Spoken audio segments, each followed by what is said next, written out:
TV조선 취재기자들이 전하는 뉴스의 중심 보도본부 한나인. 저는 신효섭입니다. 오늘의 핫 키워드부터 알아보겠습니다. 네, 첫 번째 키워드는 12년 만에 멈췄다입니다. 서울 시내버스 노조가 오늘 이 12년 만에 총파업에 돌입하면서 출근길 혼잡이 빚어졌습니다. 버스 노조와 사측은 임금 인상률을 두고 새벽까지 릴레이 협상을 벌였지만 의견을 좁히지 못했는데요. 서울시는 지하철 연장과 무료 셔틀버스 운행 등의 대책을 가동했습니다. 다음 키워드는 13일의 레이스 시작입니다.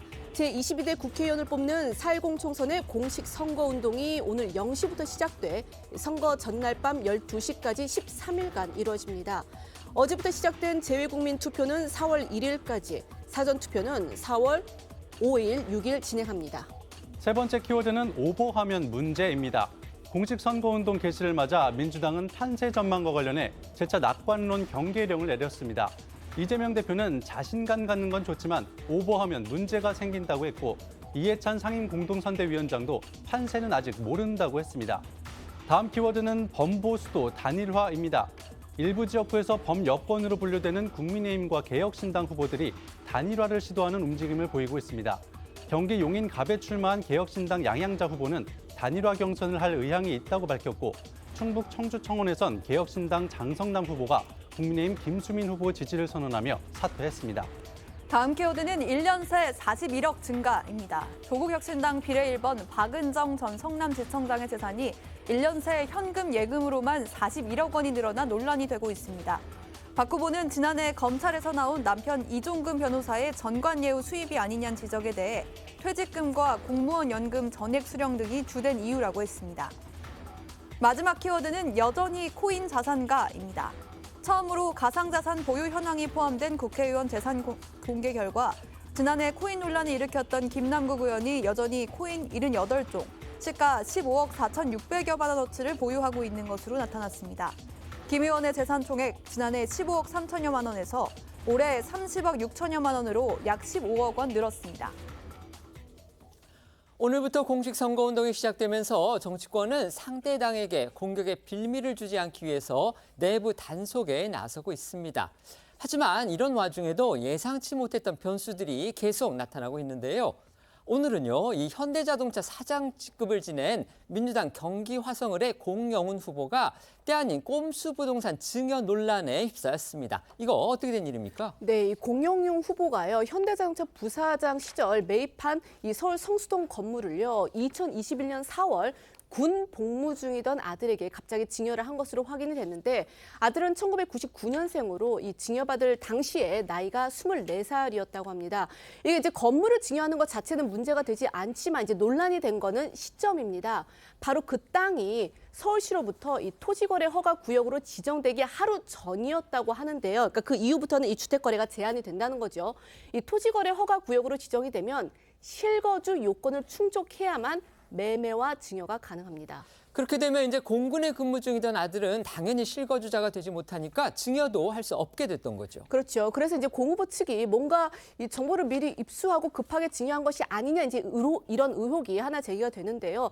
그리고 이제 앵커 말씀하신 대로 이게 하루만 늦었어도 군 복무 중이라 당시에 이 서울 시내에 주민등록까지 옮겨서 사는 게 불가능했던 이 공 후보의 아들에게 당연히 증여가 불가능한 그런 상황이었던 건데 어쨌든 이 보도 내용을 좀 종합해 보면요. 이 당시 공 후보 아들 본인 재산으로는 증여세를 낼 돈이 없어서 공 후보가 증여세는 물론이고 그 증여세를 증여하는 증여세까지 다 내준 것으로 전해졌습니다. 이 영입 인재로 민주당이 입당할 때 청년들에게 희망을 주는 일을 하고 싶다던 공 후보가 아들에게 꼼수 증여를 했다라는 의혹이 이제 불거지면서 논란이 일파만파 번지는 분위기인데요. 공 후보의 입당 당시 모습 보시겠습니다. 공영훈 전 현대자동차 사장께서는 현대자동차가 오늘 글로벌 탑3로 올라서는데 큰 역할을 했던 분이십니다. 우리 더불어민주당의 이제 9호 인재로 함께 하게 됐는데 우리 더불어민주당 당원들과 함께 진심으로 환영합니다. 청년들에게 희망을 주는 일에 힘을 쏟겠습니다. 대한민국은 다시 성장해야 합니다. 문제의 부동산은요, 또 가격이 많이 올랐다고 합니다. 그러니까 결과만 놓고 본다면 이거 투기성 아니냐 이런 의혹이 또 제기되고 있는 겁니다. 네, 공 후보가 아들에게 증여한 다가구 주택 2017년에 당시에는 11억 원에 매입을 했습니다. 그런데 이후에 시세가 계속 올라서 현재는 30억 원이 넘는 것으로 전해졌는데요. 공 후보는 이 주택 매입 후에 실제로 살지도 않았고 이 해당 주택은 이른바 혐오시설로 통하는 대형 레미콘 공장이 1km 정도 떨어진 곳에 있었다고 합니다. 그런데 이 레미콘 공장 부지의 주인이 현대차 그룹 계열인 현대제철이었고요. 당시 공 후보는 현대차의 부사장이었다고 합니다. 그렇습니다. 공 후보가 이 집을 사고 4개월이 지나니까 현대제철이 레미콘 공장을 다른 곳으로 옮기기로 하면서 당시에 서울숲을 완성하기로 합의를 합니다. 공 후보가 집을 사고 얼마 되지 않아서 대형 부동산 호재가 발표된 셈이라 혹시 공 후보가 그룹 내부 정보를 알았던 거 아니냐는 의혹까지 나오고 있는 건데요.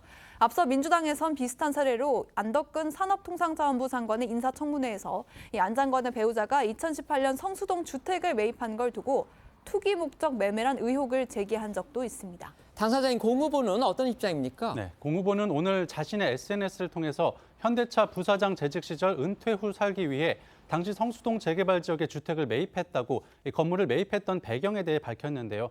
그러면서 증여 이유에 대해서는 자녀가 향후 결혼 등을 준비함에 있어 집 한 채는 해줘야겠다는 마음에 그런 것이라고 해명했습니다. 또 투기성 주택 구매 의혹에는 사실이 아니며 시세 차익을 목적으로 무리하게 대출을 일으켜 구입하지 않았다고 강조했고요. 토지거래 허가구역 지정 여부는 알지 못했고 증여를 위해 부동산과 세무법인 절차를 일임했을 뿐이라고 책임을 돌렸습니다.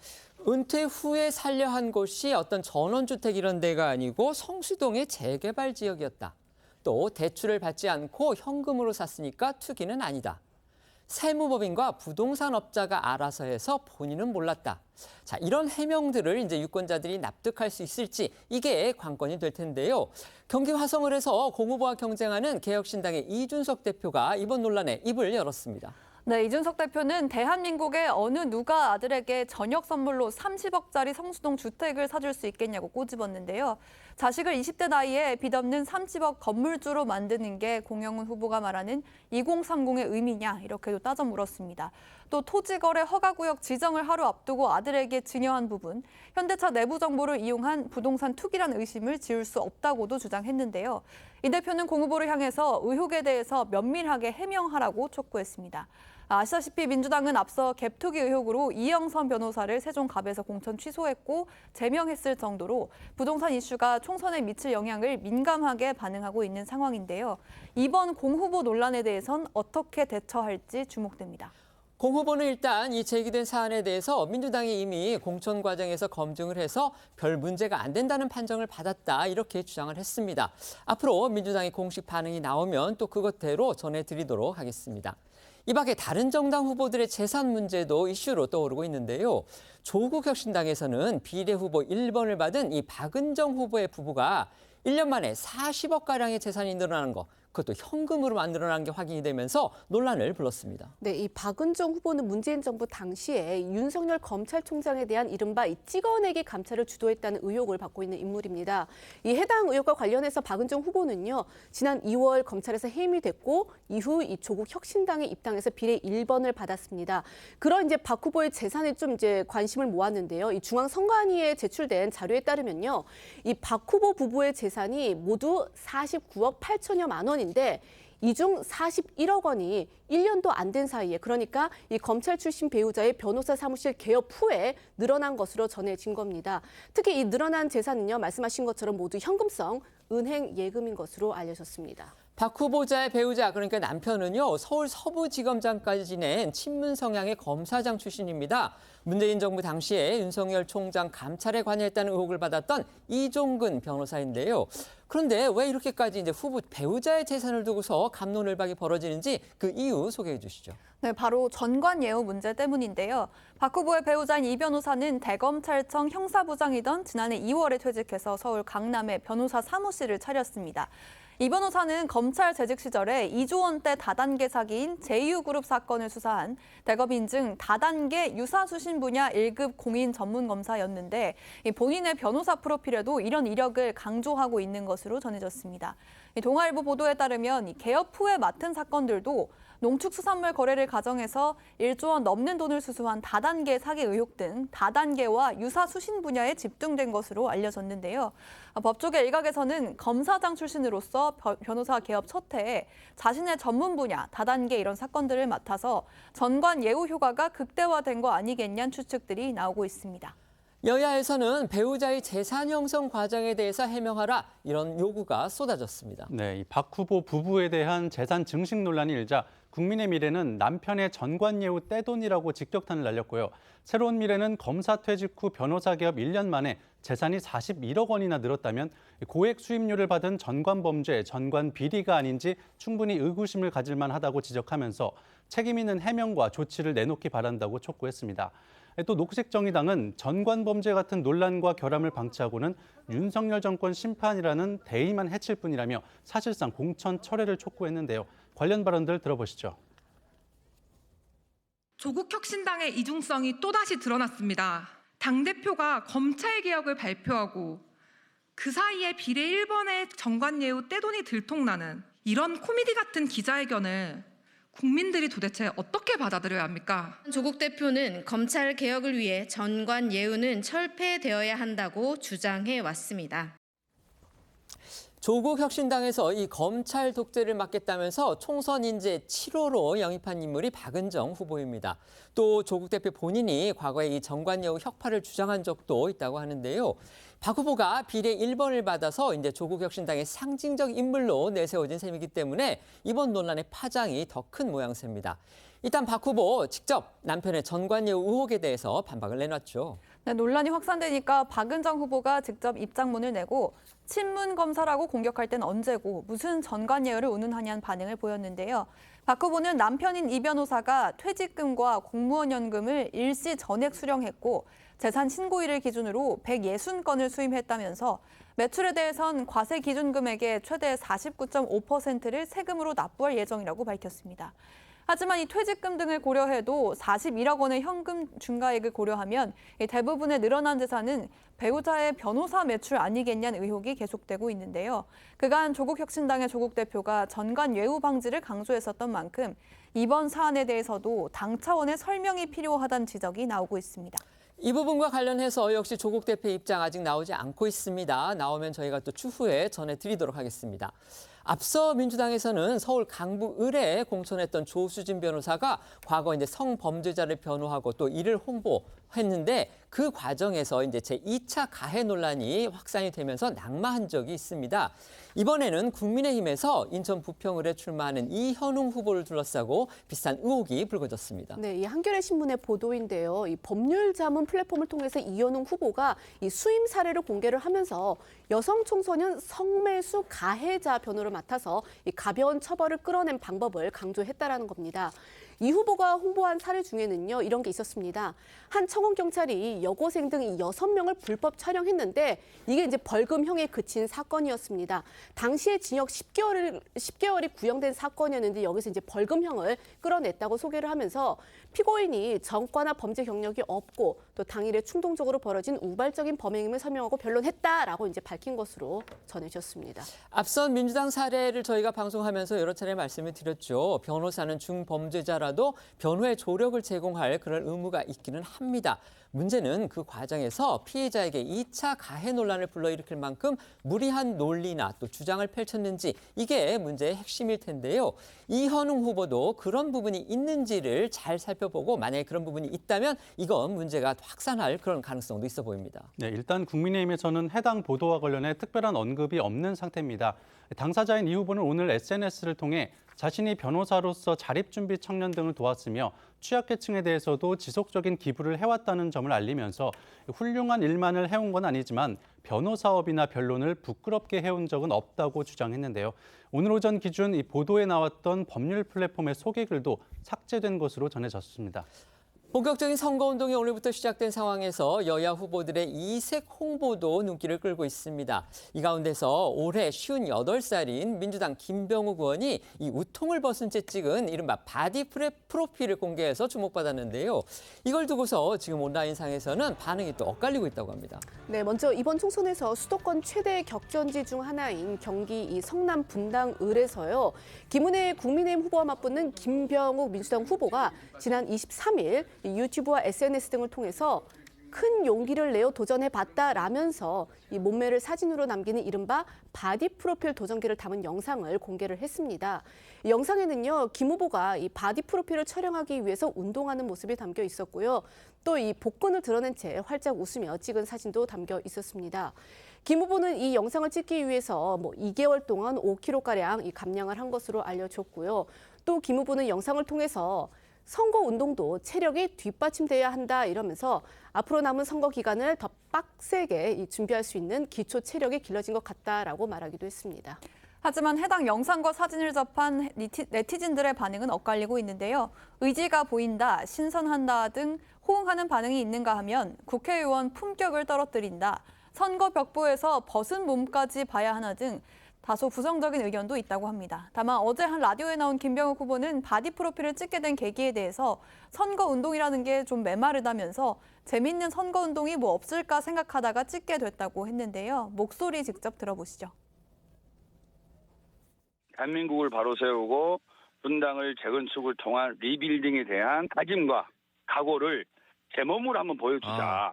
제가 100마디 말로서 국민들에게 하겠습니다. 이것은 잘못됐습니다. 이것이 옳습니다라고 말을 하는 것보다 제 스스로 한 두세 달 고생해서 몸을 만들어서 제 다짐과 의지를 저의 이 바디 프로필을 통해서 보여주는 것이 주민들에게 더 진정성 있게 다가설 것이고, 두 번째는 뻔히 있는 거 아니겠냐. 알겠습니다. 이 국회의원이 이렇게 어제 발표된 국회의 재산 공개 내역에서도 화제가 될 만한 내용이 있어서 소개해드리겠습니다.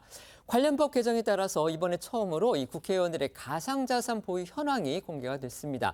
여기에서 국회의원 최다 보유자가 코인 논란으로 민주당을 탈당했던 김남국 의원인 것으로 확인이 됐고요. 김 의원, 그렇게 큰 논란에 시달리고 또 사회적 도마에 올랐으면서도 여전히 10수억 원대의 코인을 보유한 것으로 확인이 됐습니다. 네, 국회가 어제 국회의원 291명의 재산 신고 내역을 공개했습니다. 앵커 말씀하신 것처럼 올해부터 공직자윤리법이 개정되면서 이 가상자산도 재산 등록 항목에 포함이 됐는데요. 가상자산을 보유한 의원은 모두 20명이었고 이 중 가장 많은 가상자산을 보유한 의원은 지난해 코인 논란을 일으켰던 더불어민주연합 소속 김남국 의원이었습니다. 구체적으로 보면 김남국 의원은 15억여 원 가상의 가상자산 78종, 78종을 보유한 걸로 드러났는데요. 김 의원은 지난해 5월 말 기준으로 실시한 국민권익위원회 국회의원 가상자산 전수조사에서는 8억 4천만 원어치의 가상자산을 보유한 걸로 조사된 바 있는데, 최근 이 현물 비트코인 상장지수 펀드 도입 등으로 가상자산의 가격이 오르면서 김 의원의 자산 가치도 7개월 동안 약 7억 원가량 증가한 것으로 보입니다. 이를 포함해서 김 의원이 신고한 전체 재산 지난해 15억 3천여만 원에서 올해 30억 6천여만 원으로 약 15억 원이 늘었습니다. 관련해 코인 논란으로 물의를 일으킨 것에 대해 사과했던 과거 김 의원의 모습도 다시 한번 보시겠습니다. 우리 많은 국민 여러분과 우리 동료 의원님들 그리고 당원분들에게도 죄송하다라는 말씀을 드리고, 이 부분에 대해서는 두말할 여지 없이 반성하고 깊이 성찰하고 있습니다. 오늘 제명 좀 부당하다는 의견들도 좀 있는데, 제가 드릴 말씀은 아니고 아마 윤리특별위원회에서 공정하고 객관적인 기준에 따라서 합당한 판단을 해주실 거라고 생각을 합니다. 공직자 재산 등록을 폐지하려고 했다는 그런 지적도 나왔는데, 아까 그것까지 말씀드린 걸로 가름할게요. 네, 돌아가겠습니다. 네. 광주 서구갑의 옥중 출마를 선언한 소나무당 송영길 대표의 얘기도 잠시 해보겠습니다. 어제 저희도 전해드렸는데요. 송영길 대표의 부인에 이어서 아들까지 직접 나와서 아버지의 보석 허가를 요구했습니다. 하지만 재판부는 어제도 이 송 대표의 보석 여부를 결정하지 못했다, 이렇게 밝혔다고 합니다. 사실 어제 이 서울중앙지법에서 열린 이 송 대표의 공판은 재판부가 과연 이 보석을 허가해 줄지 여기에 관심이 모아졌었는데요. 하지만 재판부는 이 피고인의 보석 여부를 쉽게 결정하지 못한 점 양해를 부탁한다면서 이 송 대표에 대한 보석 여부를 아직 결정하지 않았다라고 밝혔습니다. 송 대표는 지난달 말 이제 불구속 상태로 재판을 받게 해달라면서 재판부에 보석을 요청을 했습니다. 그 이후에 공판이 열릴 때마다 지속적으로 지금 석방을 호소하고 있는 그런 상황입니다. 네, 송 대표는 지난 재판 과정에서 정치인 송영길에게 어쩌면 마지막 국회의원 선거라며 총선 포스터 사진이라도 찍게 해달라고 읍소하고 반성문을 제출하기도 했습니다. 또 그제는 송 대표 부인과 아들까지 기자회견을 열어 송 대표의 석방을 호소하기도 했는데요.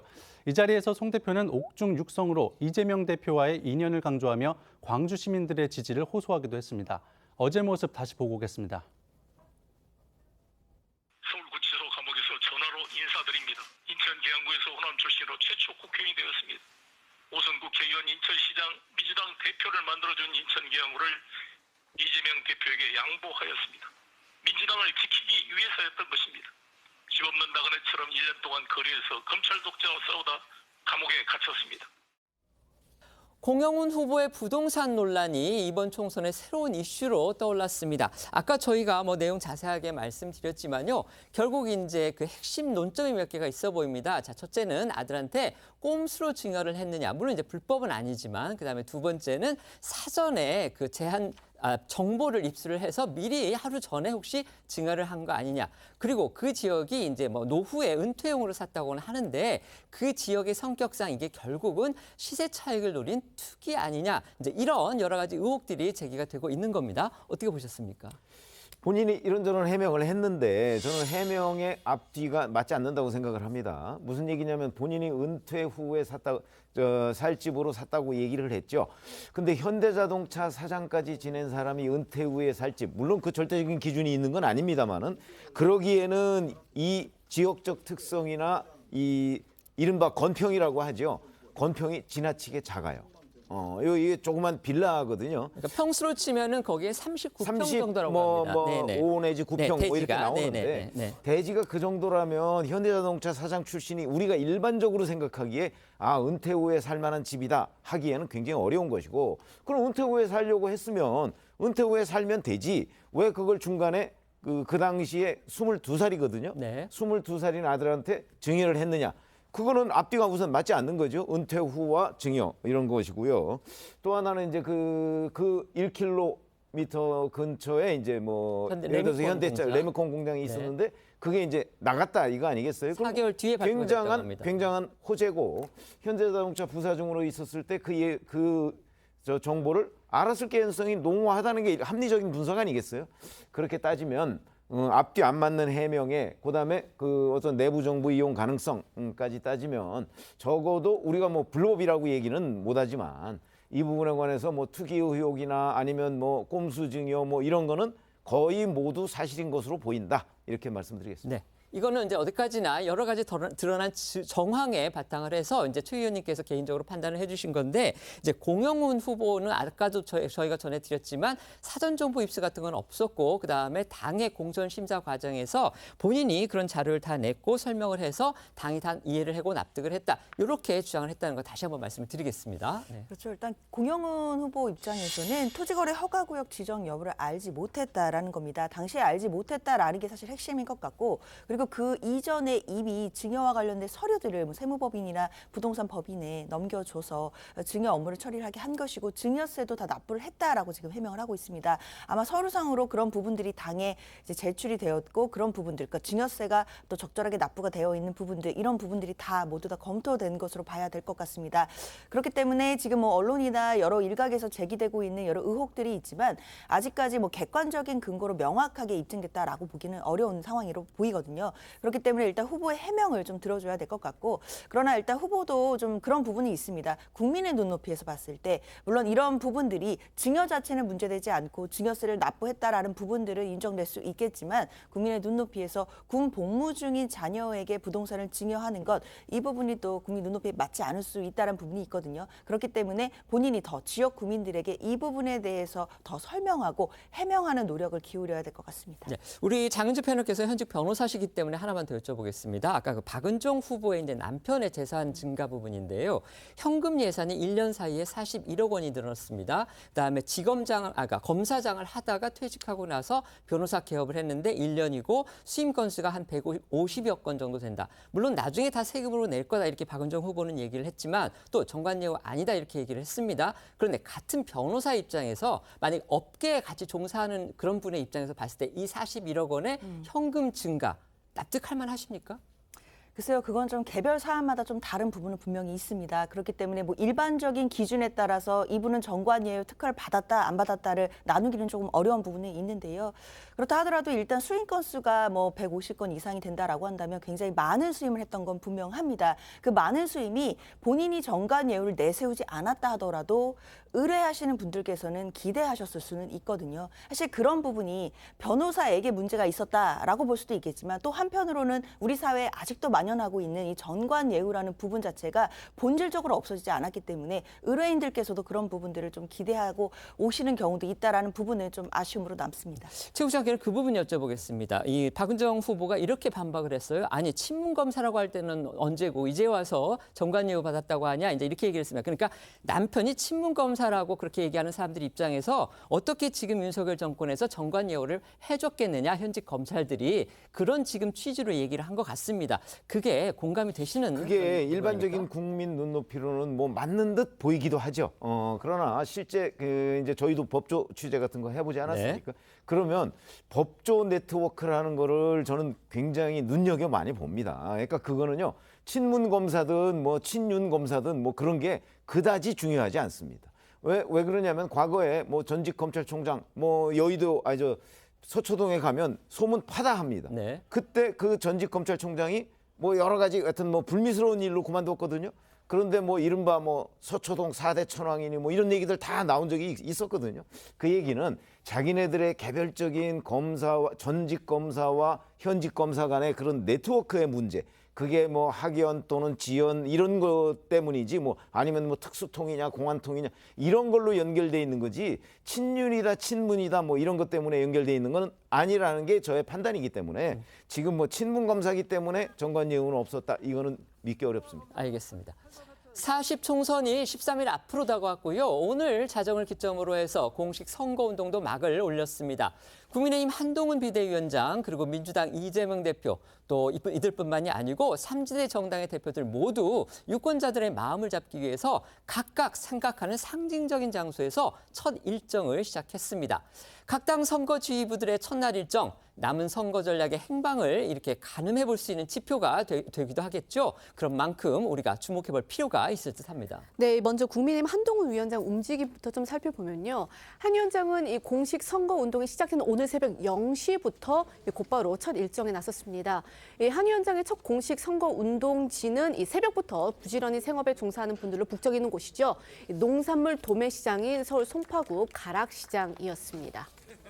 한 위원장 앞서 이제 남은 선거 기간 동안 죽어도 서서 죽겠다 이러면서 각오를 다졌었는데요. 공식 선거운동 땡 하고 시작하자마자 새벽 0시부터 행보를 시작한 겁니다. 거기에 또 서울 가락시장을 첫 일정으로 잡은 것부터도 한 위원장 남은 기간 동안 어디에 주력할지를 분명히 보여줬다 이렇게 볼 수 있겠습니다. 그렇죠. 한 위원장은요 이 상인들을 만나서 열심히 일하는 생활인을 대변하는 정당이다라는 것을 이제 내세우면서 표심 잡기에 나섰는데요. 민생과 이 경제 살리기를 강조하며 그런 의미에서 가락시장에서 첫날을 시작한 것이다라고 강조하기도 했습니다. 보겠습니다. 이게 지금 포장하시는 건가요? 자정에도 매일.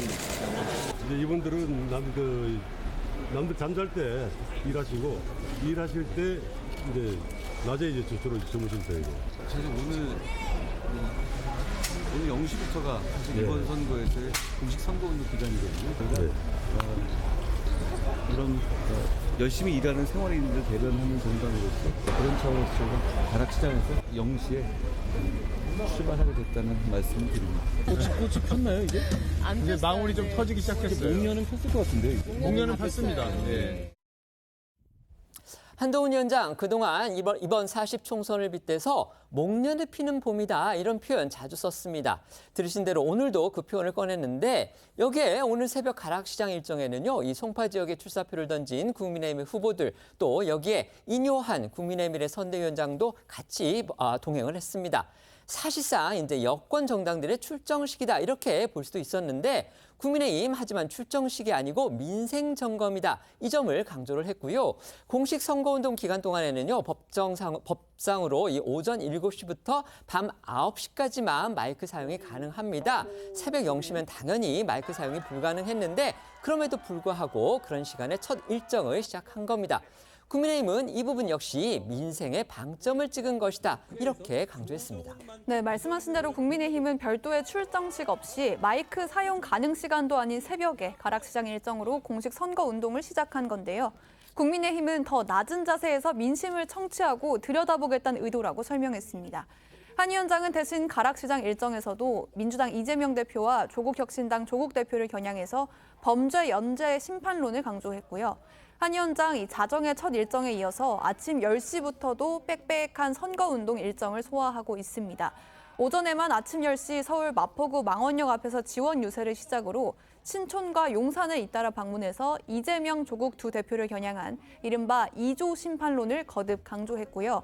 조금 전인 오후 1시에는 왕십리를 찾은 데 이어서 서울 광진구와 동대문구부터 경기 남양주시까지 유세를 이어가면서 오늘 서울과 수도권 격전지 방문에 총력을 기울일 예정입니다. 오늘 한 위원장의 유세 일정은 별도의 휴식 시간도 없이 약 50분 단위로 짜여져 있습니다.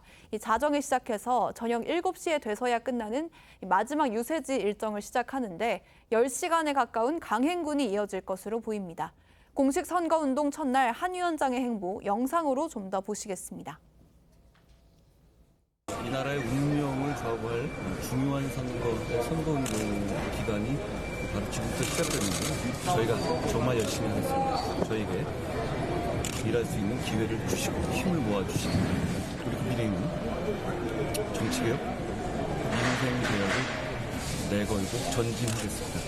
그리고 그 전제로서 범죄 세력을 심판하겠습니다. 그걸 넘어서야 결국 민생과 경제를 저희가 제공해 드릴 수 있을 거라고 생각합니다.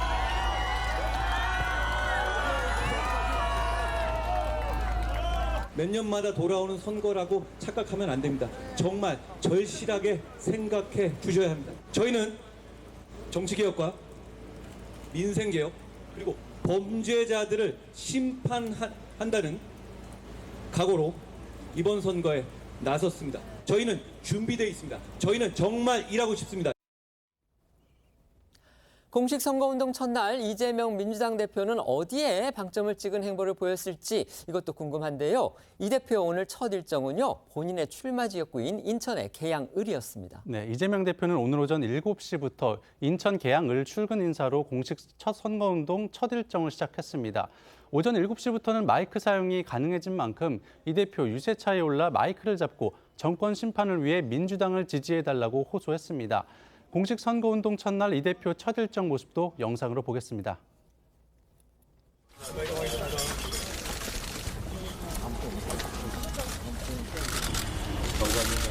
다녀오세요.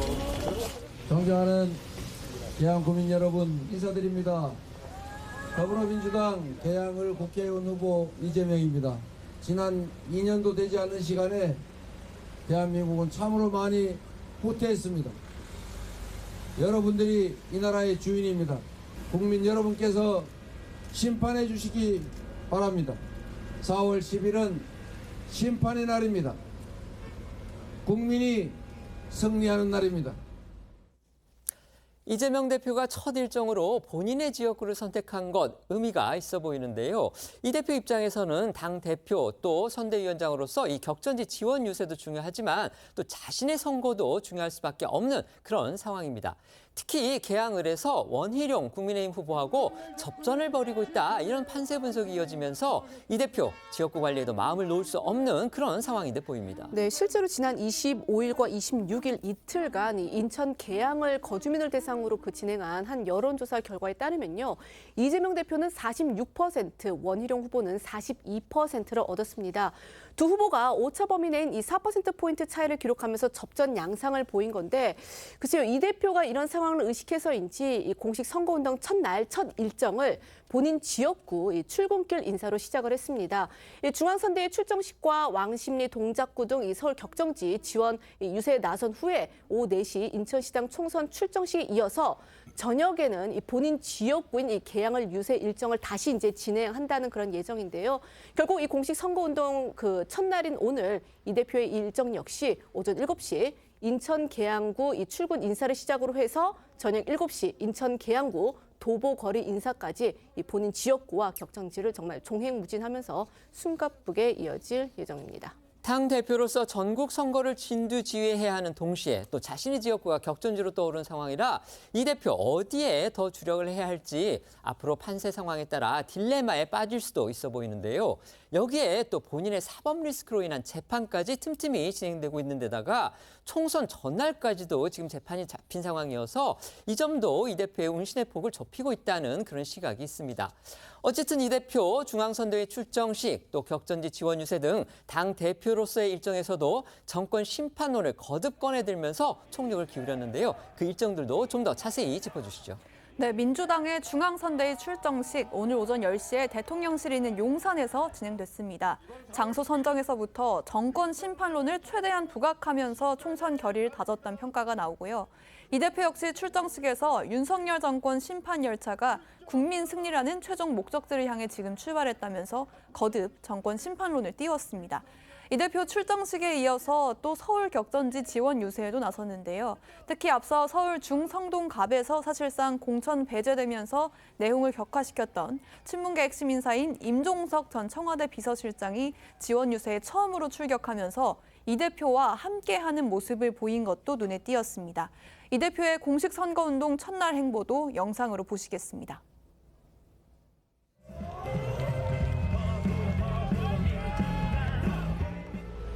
존경하는 국민 여러분, 윤석열 정권 심판 열차가 국민 승리라는 최종 목적지를 향해 지금 출발합니다. 국민이 승리하는 위대한 역사를 다시 시작하겠습니다. 오늘 이 자리에서 출정식을 하는 이유도 바로 이 나라의 주인이 국민이라는 사실을, 대한민국의 주권이 국민에게 있는 대한민국은 민주공화국이라는 사실을 선포하기 위해서였습니다. 4월 10일은 진보도 보수도 중도도 없고 남녀 노소도 없이 모두가 한 마음으로 윤석열 정권을 심판하는 날입니다, 여러분. 여야 대표 유세전이 격화하는 상황에서 이 현장에서 즉흥성 발언들을 지금 쏟아내고 있죠. 그러면서 이 설화 논란도 이어지고 있는데요.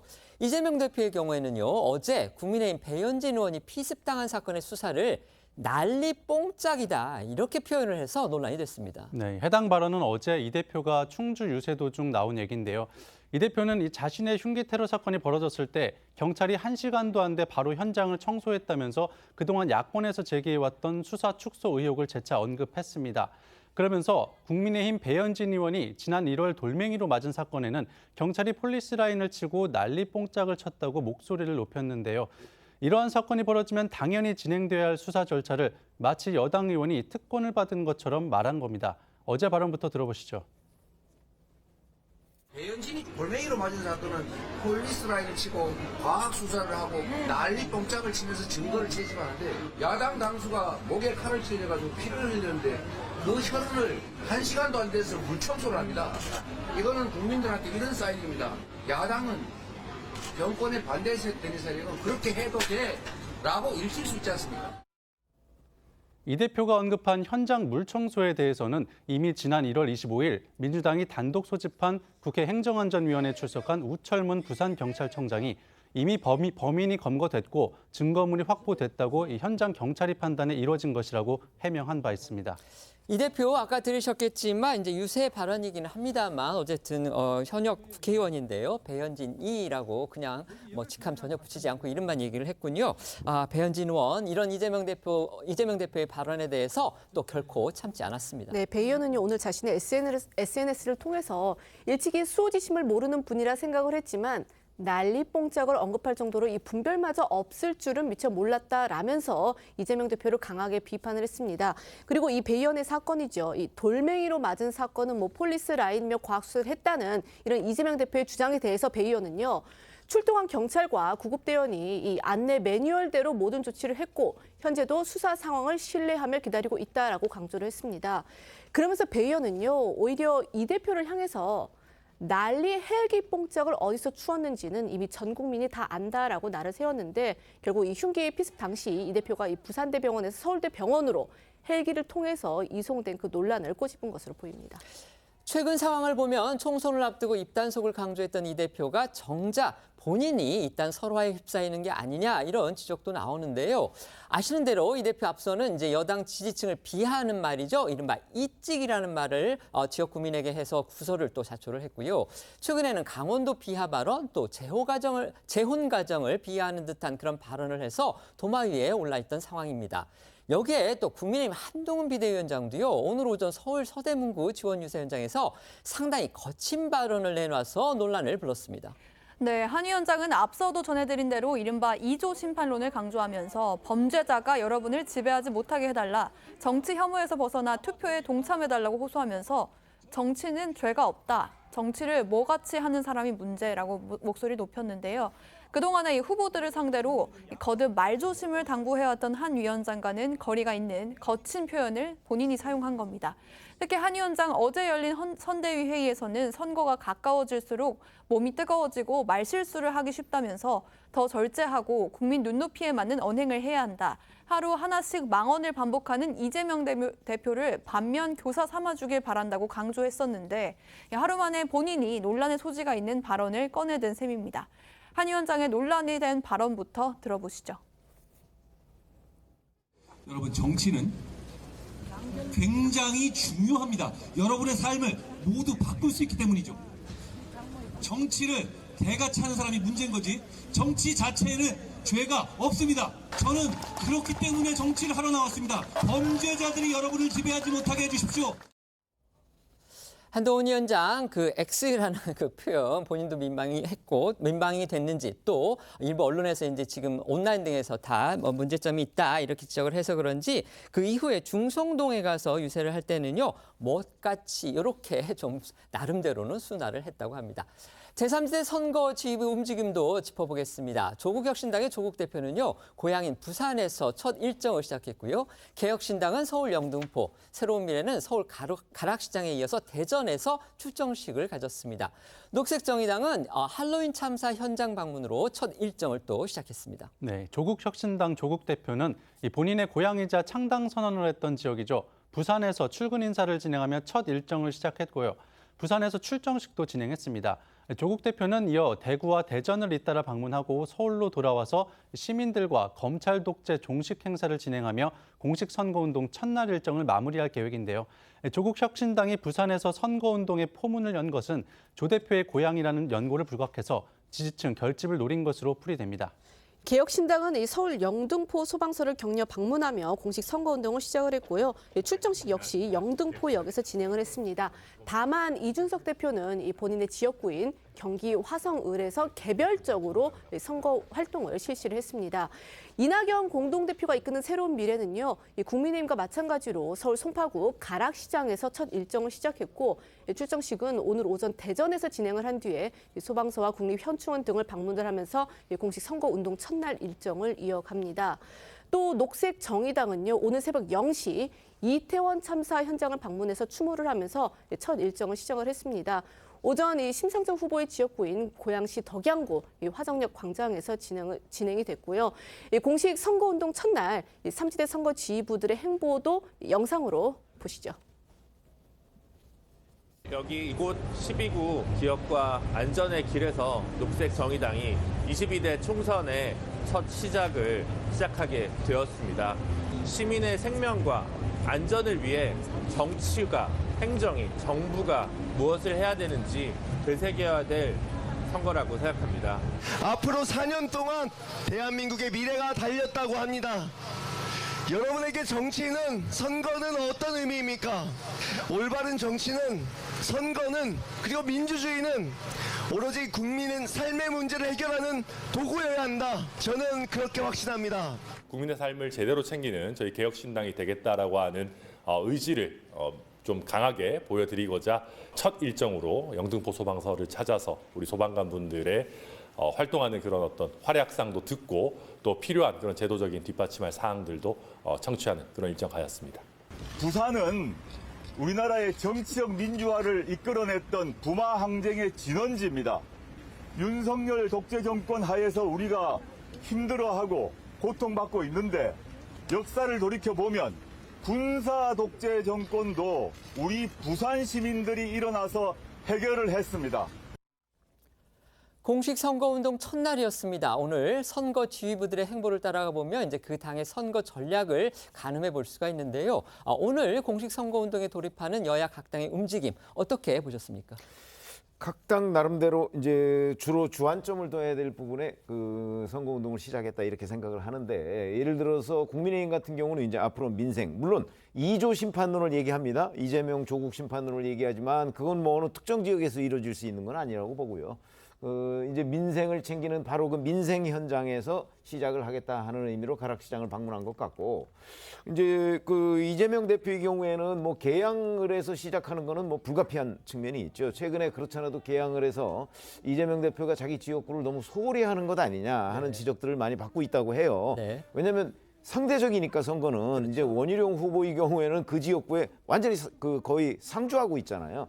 이제 그게 비교되면서 이제 문제가 되니까 아마 본인이 이제 첫 시작과 마지막 뭐 요거를 오늘 하루 동안은 개항을 해서 이제 그 행사를 갖는 것으로 보이고, 특히 이제 용산을 뭐 거의 그 출정식처럼 하지 않았습니까? 네. 그거는 이제 이재명 대표가 그 지금까지 계속 밀고 있는 윤석열 정부 심판론, 용산에 대통령실이 있기 때문에 그런 개념과 맞는 활동을 하는 것이다 이렇게 판단이 됩니다. 네, 변호사님 이제 같은 의견이신 것 같아서 제가 조금 질문을 바꿔보겠습니다. 아까 저희가 소개를 해드렸지만 여야 대표가 이제 즉흥 연설들을 많이 하고 있잖아요. 그러다 보니까 거기에서 이제 실언이라든지 그다음에 설화성 그런 발언들이 나오고 있는 듯합니다. 그 부분 어떻게 보십니까? 그렇죠. 앵커님이 지적해 주신 것처럼 이제 공식 선거운동이 시작이 됐고요. 선거 유세장에서 마이크까지 쓸 수 있습니다. 아무래도 분위기가 굉장히 뜨거워지고 그 유세 현장에 가다 보면 사실상 많은 지지자들이 또 연호도 해주거든요. 그러면 그 분위기에 취해서 발언 수위가 점점 올라가는 경우들이 그렇습니다. 있습니다.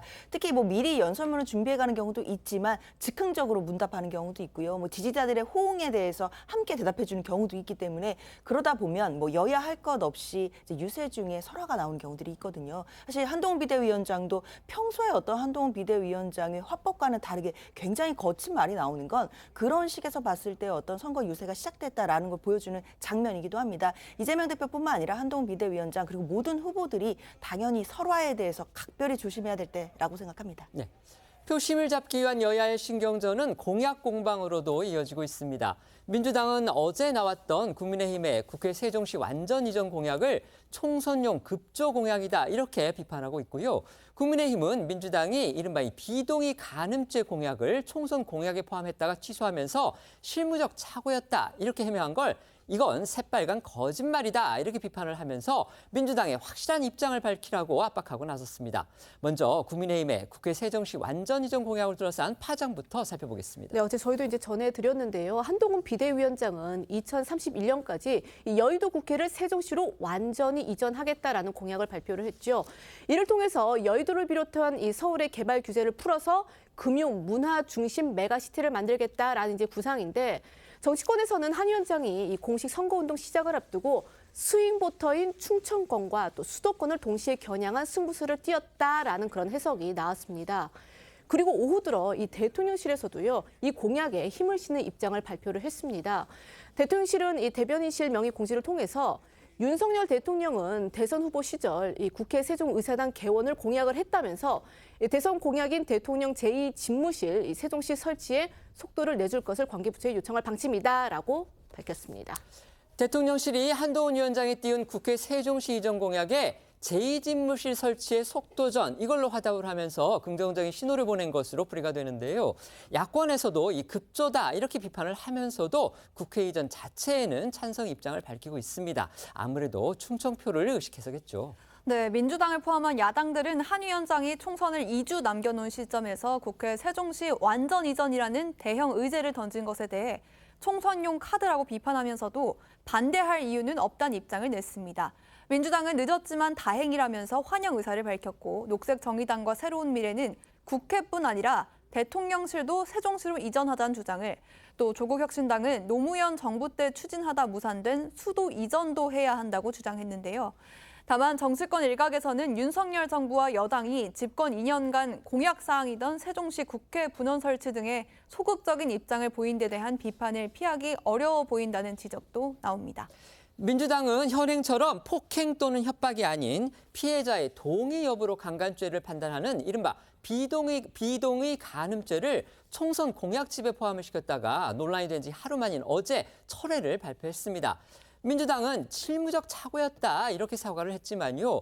선관위에 제출하는 정책 공약집의 중요성을 생각해보면 과연 지도부의 제가 없이 실무자 차원에서 그런 공약집을 만들 수가 있었을지 결국 실수가 맞는 건지 의구심이 들 수밖에 없는데요. 어제 민주당의 입장부터 자세히 전해주시죠. 네, 어제 오후 민주당 정책위 정책실장은 공보국을 통해서 비동의 간음죄는 공약 준비 과정에서 검토되었으나 장기 과제로 추진하되 당론으로 확정하지는 않았다면서 실무적인 착오로 선관위 제출본에 검토 단계의 초안이 잘못 포함됐다고 설명했습니다.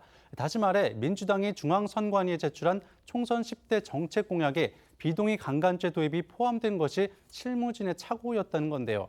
하지만 비동의 간음죄가 포함된 민주당의 공약이 공개된 지가 어제로 사흘이 지난 시점인데다가 이틀 전부터는 국민의힘과 개혁신당 등이 반대 입장을 밝히며 공세에 나섰던 터라 여론의 비판을 의식한 결정 아니냐 이런 관측이 나오는데요. 실제 온라인 커뮤니티에서는 동의 여부로 강간죄를 판단하면 무고한 피해자가 양산될 수 있다는 우려가 쏟아졌고요. 민주당 당원 게시판에도 젊은 남성들 표가 날아갈 거란 비판글이 다수 게재됐습니다. 단순 실수라는 민주당의 해명을 납득하기 어려운 또 하나의 지점이 있습니다. 민주당이 지난 총선 때도 이 비동의 간음죄를 공약에 포함시켰다. 바로 이 부분인데요. 국민의힘도 이 점을 지적하고 나섰습니다. 맞습니다. 이 실수라는 민주당 해명에 대해서요. 이 국민의힘 정광재 대변인은 그럼 4년 전에도 실수였냐라면서 이 새빨간 거짓말이자 허위사실 유포다라고 꼬집었습니다.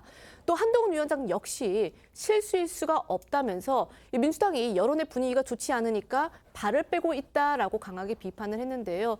어제 이 민주당의 해명과 그에 대한 한 위원장의 목소리 들어보시겠습니다. 당 내에서도 이견이 상당히 존재하는 부분이고 공약으로 포함되기는 좀 무리 아니냐 하는 상태에서 정리되었다고 들었습니다. 문제 제기를 통해서 확인하는 과정을 거쳐서 그렇게 실무적으로 착오로 포함된 걸 확인했다는 말씀을 드리고요. 실무적 착오에 대해서 저희들이 죄송하다는 말씀을 드립니다. 더불어민주당은 갑자기 실수였다고 발을 빼고 있습니다. 그건 실수일 수가 없습니다. 왜냐하면 이런 공약을 낸 것이 민주당이 이 공약을 낸 것이 처음이 아니기 때문입니다. 그런데 분위기 안 좋으니까 그냥 발을 뺀다? 이게 정치입니까? 아닙니다. 이재명 대표의 민주당은 앞으로도 이런 식일 겁니다. 뭔가 이상한 것 같으면 나는 그런 뜻이 아니었다. 내가 그렇게 말했다고 해서 진짜 믿었냐? 이런 식으로 정치를 운영할 겁니다. 이런 정치 믿을 수 있습니까? 민주당의 갑작스러운 공약 철회에 녹색정의당에서도 비판 목소리가 나오고 있습니다. 박지하 녹색정의당 선대 대변인은요. 민주당이 한동훈 위원장의 갈라치기 정치에 휘말려서 퇴행에 힘을 싣고 있다며 이 선거 유불리로 여성과 인권을 장식품으로 만들지 말라라고 비판을 했습니다.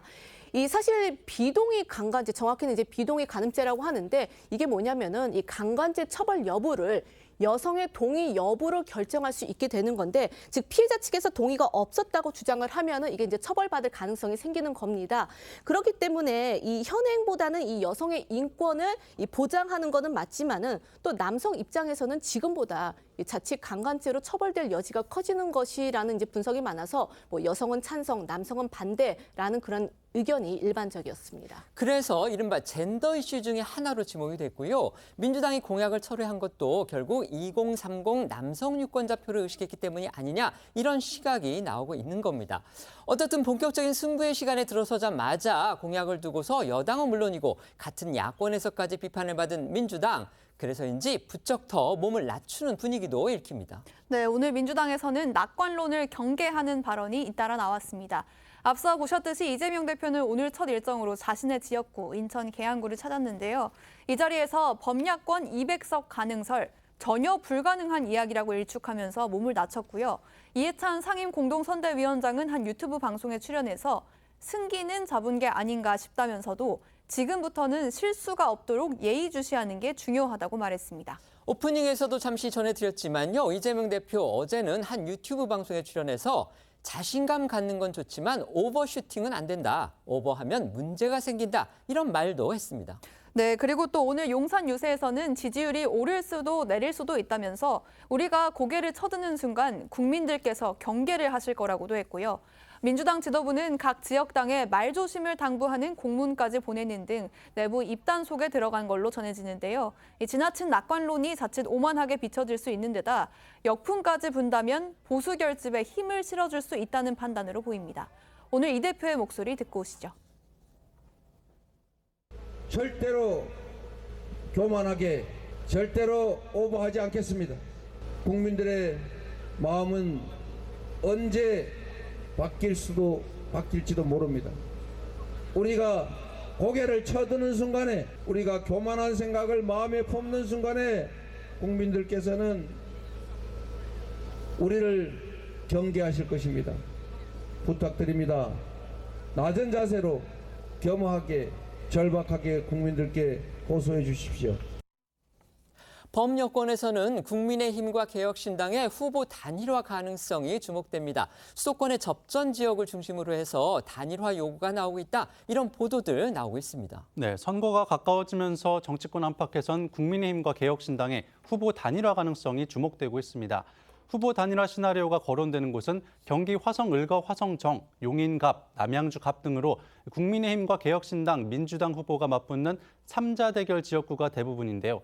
국민의힘과 개혁신당에서는 후보 단일화가 성사될 경우 단순히 지역구 몇 석 챙기기를 넘어서 수도권 전체 선거에 반향을 일으킬 것이란 기대감도 깔려 있는 것으로 보입니다. 선거 전 지금 공식 선거운동으로 보자면은 이제 초반전이다 이렇게 볼 수가 있습니다. 그런데 지금 민주당 지도부에서 낙관론에 대해서 아주 강한 경계령이 내려진 듯 보입니다. 말씀드렸듯이 이재명 대표 자신감 갖는 건 좋지만 오버하면 문제 생긴다 이렇게 얘기를 했습니다. 그런데 또 이해찬 공동선대위원장은요. 승기는 잡은 게 아닌가 싶다. 또 이렇게 낙관적인 얘기도 했습니다. 물론 거기에 전제는 있습니다. 지금부터 실수 없도록 예의주시해야 한다. 이런 전제는 붙어 있지만 어쨌든 공동선대위원장 입에서 승기는 잡은 게 아닌가 싶다라는 그런 또 전망이 나왔습니다. 어떻게 보셨습니까? 아마 이제 내부적으로 조금 자신감을 독려하는 차원의 발언이 아니었나라는 생각은 듭니다. 그러나 이 자신감을 넘어서서 오만한 모습을 보인다라고 한다면 국민들께서 반드시 이 부분에 대해서 따끔하게 회초를 드시기 때문에 당 내부에서는 이럴 때일수록 더 낮은 자세로 절박하게 임해야 된다라는 부분에 대해서 공감대가 있습니다. 특히 현재 판세를 두고는 전문가들의 분석도 다 다르고 거의 예측 불가의 상황인 접전적도 굉장히 많기 때문에요. 이 부분을 두고 국민의힘이든 민주당이든 그 제3지대에 있는 모든 당 자체가 다 안심할 수 있는 상황은 절대 아니라고 생각이 들고요. 남은 총선 기간 내내 낮은 자세로 더욱 절박하게 국민들께 임해야 한다는 것은 민주당의 기본 자세라고 말씀드리겠습니다. 네, 어쨌든 지금 계속 변수들이 나오겠죠. 선거 기간 동안에 저희가 이제 오늘 오늘 시간 관계상 자세히는 못 전해드리는데 그 민주당의 또 양문석 후보가 대학생 딸한테 11억의 주택담보대출을 한 사실이 이제 확인이 됐다고 합니다. 양문석 후보가 이거 편법을 인정한다, 국민한테 송구한다 이렇게 또 사과를 했다고 하는데 이건 저희가 이제 내일 자세히 전해드릴 텐데요. 네. 이렇게 이 가장 민감한 이슈 중에 하나인 부동산 이슈 중에 자꾸 터지면서 민주당의 이런 낙관론 어떻게 될까요? 어떻게 평가하십니까? 글쎄 뭐 이런 류의 그 여러 가지의 구설은 민주당 후보한테만 있는 건 아닌데 유독 이번의 경우에 이제 민주당이 변호사들 많이 영입하고 공천을 주고 이러다 보니까 그 민주당에 좀 많이 집중되는 경향이 있어요. 아마 그런 부분은 이제 중앙 무대에서 무슨 문제가 되기보다는 각 지역별로 이제 각각 문제가 될 것으로 보이고요. 그러다 보니까 이제 이 개별적인 사안들 뭐 이런 거에 대해서라기보다는 지금 이미 저는 뭐 이제 오버하면 문제가 있다 뭐 이렇게 얘기를 하지만 저는 이재명 대표의 각종 최근의 언행을 보면 유난히 그 여러 가지 실언들이 자주 있잖아요. 저는 그것도 자신감의 표현, 자신감과 오만함의 경계가 어디일까요? 저는 이재명 대표 본인이 지금 그 굉장히 아마 그 여론조사가 잘 나오는 데에 대해서 고무돼 있다고 생각을 해요. 바로 그런 것들이 그 본인의 언행에서 조금 더 나가는 이른바 본인 표현으로 하면 오버하는 기류가 있다고 보거든요.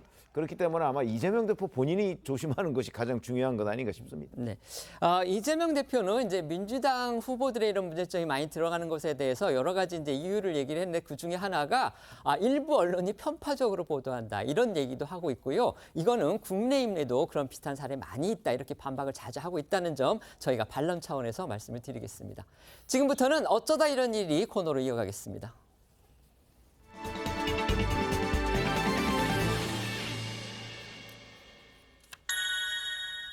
첫 번째는 곧 도착 없음입니다. 서울 시내버스가 12년 만에 총파업에 돌입했습니다. 네, 이 서울시 버스노조가 이 사측과의 임금 협상이 불발되면서 오늘 새벽 4시 첫 차부터 파업에 들어갔습니다.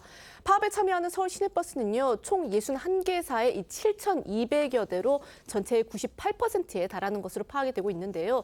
다만 이 버스 회사들 내에서도 불참하는 일부 기사들이 있어서 이 운행률이 2%대보다는 조금 높을 것으로 추정이 되고 있습니다. 간혹 오늘 출근하시면서 일부 정상 운행하는 그 버스를 보신 분들도 계실 텐데 서울시 측에 따르면요, 파업에 불참하는 이 기사들의 그 버스인데 파업 기간 중에는 요금을 받지 않는 방침을 따르게 돼 있어서 이 운임료가 무료라고 밝혔습니다. 실제로 오늘 아침에 일부 시민들은요, 이 집을 나서기 직전에 버스 총파업 소식 접하거나 또 정류장에 도착을 해서야 안내판에 곧 도착 없음, 차고지 이렇게 문자가 뜨는 것을 보고서 급하게 발길을 돌렸다고 합니다. 출근길의 불편이 아주 심했던 겁니다. 네, 파업에 대해서 사전 정보가 없었거나 이 파업 사실은 알았지만 혹시나 싶어서 출근길 정류장 찾은 일부 시민들 횡한 정류장을 마주하고 급하게 지하철로 가거나 택시를 잡아타는 등 혼란을 겪어야만 했는데요. 일부 시민은 진짜 한 대도 없을 줄 몰랐다면서 전날까지도 버스 안에서 파업 관련 안내 표지를 못 봤다고 불만을 털어놓기도 했습니다. 출근길 혼란도 컸지만요, 퇴근길이 더 걱정된다 이런 반응도 또 나오고 있습니다. 그렇습니다. 퇴근길 교통대란 우려에 서울시는 비상수송 대책을 가동해 지하철 운행을 하루 총 200여 회 늘리기로 했습니다. 출퇴근 시간대엔 1시간을 연장하고 심야 운행 시간도 내일 새벽 2시까지 1시간 연장 운행하기로 했습니다. 또 마을버스가 다니지 않는 일부 지역을 중심으로는 지하철역까지 이동이 연계될 수 있도록 무료로 셔틀버스를 긴급 투입했습니다.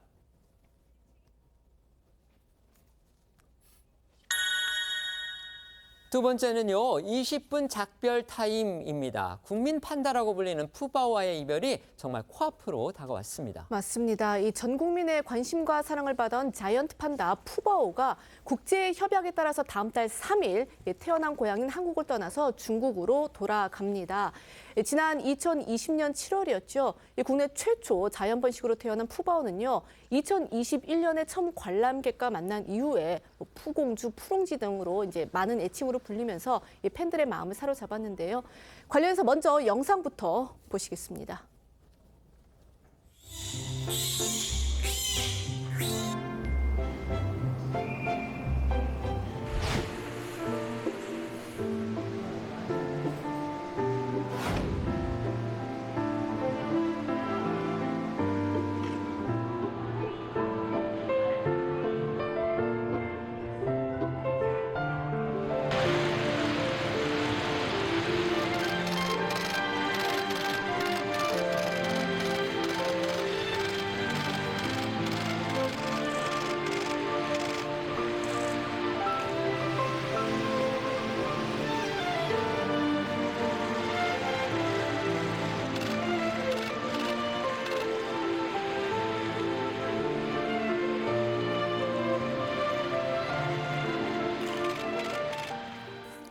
앞으로 푸바오를 볼 수 없는 아쉬움 많은 분들이 느낄 듯한데요. 대신 푸바오가 떠나는 날 이 배웅할 수 있는 이벤트가 마련됐다고 합니다. 네, 에버랜드는 이 판다월드에서 장미원까지 20분간 천천히 이동하면서 팬들에게 푸바오를 배웅할 수 있는 기회를 제공할 계획입니다.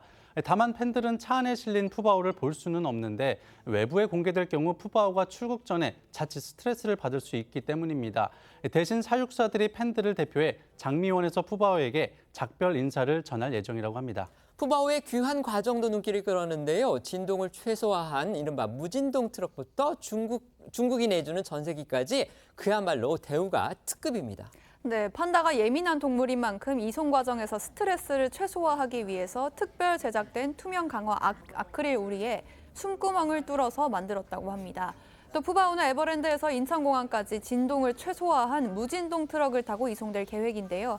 이 무진동 차량은 예술품이나 반도체와 같이 손상을 극단적으로 피해야 하는 물건들을 수송하는 차량입니다. 말씀하신 대로 항공기도 전세기를 타는데요. 이 푸바오는 중국 측이 보낸 이 전세기의 화물칸을 단독으로 사용할 예정입니다.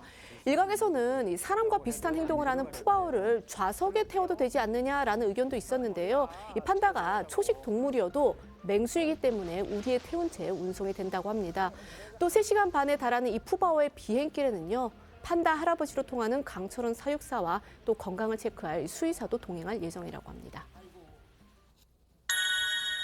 세 번째는요, 귓불주름 이상무인데요. 방송인 이경규 씨가 보입니다. 네, 이 방송인 이경규 씨가 최근 불거진 이 자신의 건강 이상설을 언급해서 눈길을 끌었는데 지난해 말입니다. 한 네티즌이 이경규 씨가 출연한 이 영상에 대해서 귓불에 이 선명한 주름이 뇌경색이나 심혈관 쪽 이 질환 위험 신호일 수 있으니까 조심해라 이런 이제 글을 올린 적이 있었는데 이에 이제 이경규 씨가 거울을 보니까 진짜 이 귓불에 짙은 주름이 있어서 MRI 검사까지 받았다고 합니다.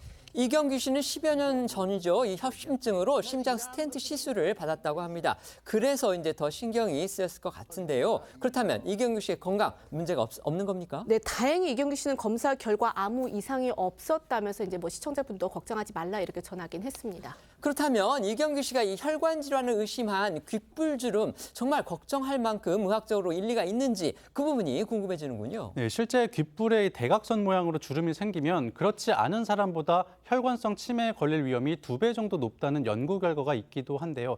전문가에 따르면 귓불에 주름이 잡혔다고 해서 뇌혈관이나 심혈관 질환과 모두 관련이 있는 것은 아니라고 하면서도 이 혈관의 탄력성 섬유율이 줄어들었다는 증거일 수 있다고 전했습니다. 그러니까 이 혈관에 문제가 생기면 귓불에 존재하는 미세혈관에 혈액이 잘 흐르지 않게 되는데 이때 이 미세혈관이 막히면서 대각선 형태의 주름이 귓불에 생길 수 있다라는 겁니다.